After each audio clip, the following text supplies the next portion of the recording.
Digging back in now with my next guest, Michael Medved. Of course, you've heard of him. He is a radio guy for years and years, very successful out there, a talker, a podcaster, a guy making impacts, putting out films, writing books. Michael Medved, welcome back to the program. Thank you, Stephen. Good morning. Good morning to you, my friend. You're a best-selling author, nationally syndicated radio host, conservative commentator. You've got The American Miracle. Our nation is no accident. Why we can't allow our nation's history to be erased or falsely rewritten. I am completely with you on this. You've got people out there.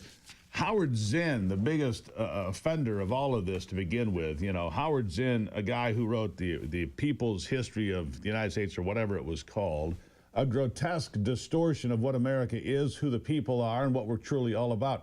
Let's start with that. This has been the government schools pouring filth into the minds of young people. That's a pretty good place to start, isn't it?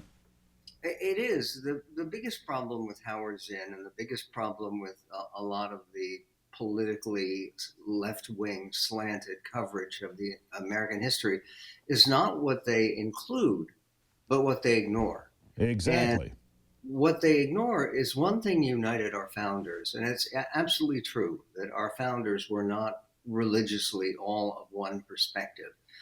There were people who were nonconformists in their religious faith, including people like Thomas Jefferson and Benjamin Franklin. But what they did believe in was divine providence. And they believed that America was not an accident, that it was part of a plan and a redemptive plan for all of humanity.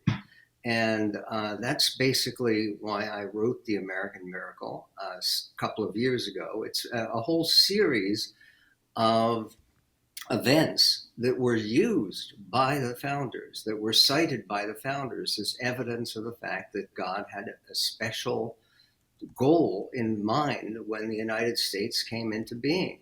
And that's why the film begins, as the book begins, with a grand celebration, Great Jubilee, in July 4th, 1826, 50 years of American history.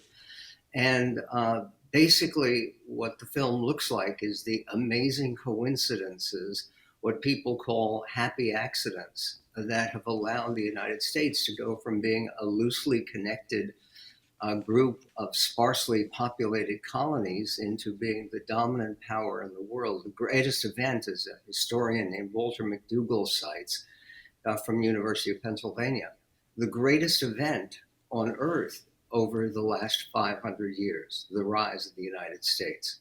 Yeah.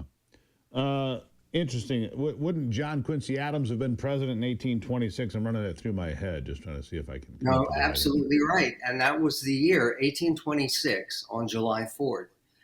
America was very thankful that the two people responsible most for the Declaration of Independence, Thomas Jefferson, who wrote it, and John Adams, who fought it through the Continental Congress, they were both still alive. Yeah. And they were freakishly old at the time. John Adams was 90. Jefferson was 83. And they wanted to hang on to see that 50th celebration of America's founding. And they both hung on. They issued very eloquent statements about the meaning of that day. And during that day, they died, both of them. Correct. And we calculate, and it's something we cite in the film, the odds are about 7 million to 1. Against that happening. They're the only two presidents who ever died on the same day or the same date. And it happened to be just not any date, but the 50th anniversary of the founding of the country. And people took that. We have a scene in the film that we recreated in Faneuil Hall in Boston, historic locale, right, where Daniel Webster gave a speech of what this indicated about the divine plan, the divine favor. That's what I was going to say. You couldn't have such an event occur, in my estimation, without divine intervention. No, that's exactly right, and that is just one of a series of events. New York is generally not foggy and cold in August. I mean, and I don't know about the middle of the country. Maybe you'll get some of that. Not in New York.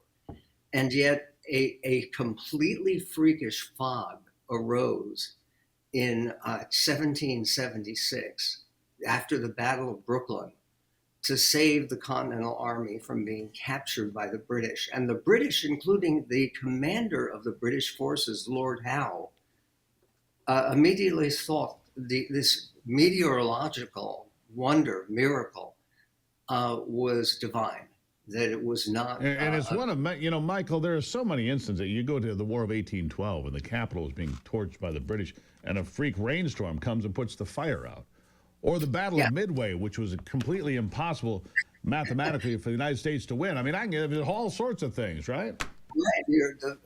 The chapter on Midway in my book, God's Hand on America, which is the sequel, which is coming to The American Miracle.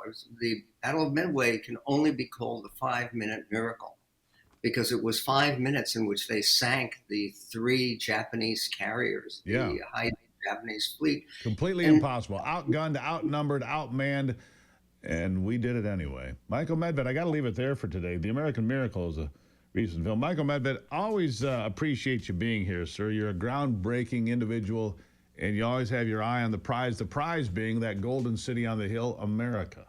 Michael, thank you. Amen. Thank you, Steve, and great to talk to you. You too, my friend. Michael Medved, everybody. Yeah, the 5-minute miracle at Midway. Remarkable stories. And if you didn't know about the fog in Brooklyn or the rainstorm on the Capitol during the War of 1812, all remarkable interventions from something more powerful than us. That's for sure. It's the Steve Gruber Show.